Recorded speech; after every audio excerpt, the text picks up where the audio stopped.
हरिओम पिलाने आज आमे द्वितीय श्रेणी विज्ञान बहिर जलर अन्य एक अनुच्छेद विषय पढ़िबा। देख पिलाने जलर तीनोटी रूप कौन कौन ना कठिन तरल गैसीय।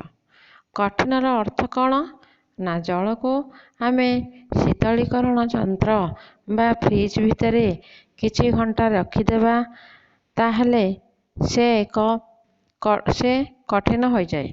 से जलर कठिन रूप को आमे कौन कहूचे ना बरफ बा आइसक्रीम। तुम मैंने से आइसक्रीम को खाइथिबो तेणु से हेला जलर कठिन रूप।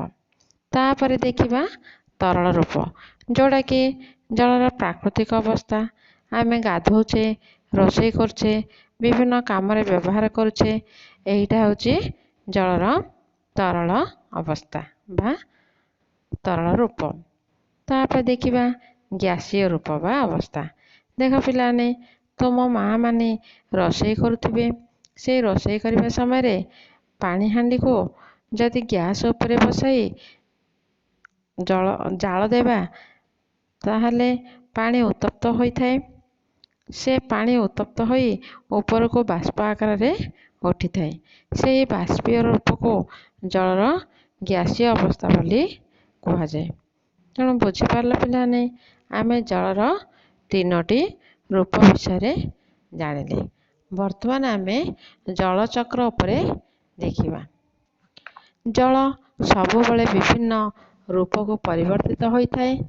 समुद्र नदी ह्रद पोखरी और नाल आदि थिबा तरल जल सूर्य किरण रे गरम होई बाष्प आकार रे ऊपर को उठी जाए। एही जलीय बाष्प हल्का होइथिबारु वायु रे ऊपर को उठी मेघ सृष्टि करे। मेघ रे थिबा जलीय बाष्प अधिक ठंडा हेले ताहा पुणी वर्षा आकार रे तळको खसि पड़े।